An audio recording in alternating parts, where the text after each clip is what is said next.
பாகிஸ்தானை பொறுத்த வரைக்கும் இது வார நோக்கி போகணும்னு அவங்க நினைக்கிறாங்க. இல்லை, என்ன காரணம்? ஏன்னா அவங்களோட இண்டஸ் வாட்டர் ட்ரீட்டியை நம்ம நிறுத்தினது வந்து கிட்டத்தட்ட ஒரு அணுகுண்டு போட்டால் என்ன ஒரு தாக்கம் ஒரு நாட்டுக்குள்ளே ஏற்படுமோ அந்த தாக்கத்தை ஒரு அணுகுண்டு போடாமலேயே நம்ம ஏற்படுத்திடலாம். அவ்வளோ பெரிய தாக்கம் ஏற்பட்டதுனால் பாகிஸ்தான் ஆர்மி வந்து ஆட்டோமேட்டிக்காக ரியாக்ட் பண்ணோம். பாகிஸ்தான் ஜீவாதாரம் அவங்களோட வாழ்வாதாரத்தையே வந்து நம்ம அந்த குறவழியே கிட்டத்தட்ட பிடிச்சிட்டோம். ஜெகுலார் வெயின் அப்படின்வாங்க. அதாவது காஷ்மீர்ன்றது ஜெகுலார் வெயின்ன்றதுக்கு காரணம் என்னடான்னா, அங்கே பாயும் நதிகள் பாகிஸ்தானில் பாஞ்சாதான் அவங்களோட வாழ்வும் அவங்களோட வளமும் எல்லாமே வந்து அந்த நதிகளை நம்பி தான் இருக்குது. அதையே நம்ம நிறுத்திட்டோம்னா நம்மளோட மெயின் நரம்பை கட் பண்ண மாதிரி.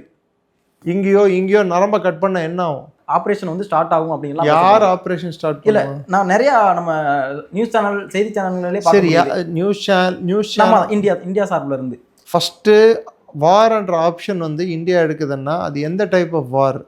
இல்லை அது வெறும் வாராக கன்வெர்ட் பண்ண போகிறாங்களா? லார்ஜ் ஸ்கேல் வாரா, அதாவது இன்டர்நேஷ்னல் பார்டர் பகுதிகளிலையும் எல்ஓசியிலும் பரவலாக அது பரவ போகுதா? இல்லை குறிப்பிட்டு திட்டமிட்டு ப்ரெசிஷன், அதாவது துல்லியமாக தாக்குதல் நடத்த போகிறாங்களா?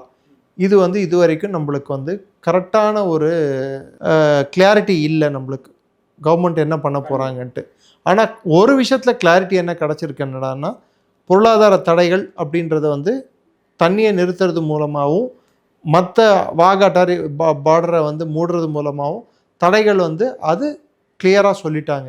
பட் இராணுவ தாக்குதல் அப்படின்றது வந்து துல்லியமாக தாக்குறதோ இல்லை பரவலாக எல்லா இடங்களையும் தாக்குதல் நடத்துகிறதோ இது வந்து எந்த மாதிரி தாக்குதலாக இருக்க போகுதுன்றது அது எலிமெண்ட் ஆஃப் சர்ப்ரைஸ் அப்படின்வாங்க. எலிமெண்ட் ஆஃப் சர்ப்ரைஸ்ன்னா எப்படி, எப்போ, எங்கே என்பது அரசாங்கம் தான் தீர்மானிக்கும். அது உங்களுக்கோ எனக்கோ அரசாங்கம் சொல்ல வேண்டிய அவசியமும் இல்லை, தேவையும் இல்லை. In fact director general of military operations அப்படின்னு சொல்லுவாங்க, டிஜிஎம்ஓன்னு சொல்லுவாங்க.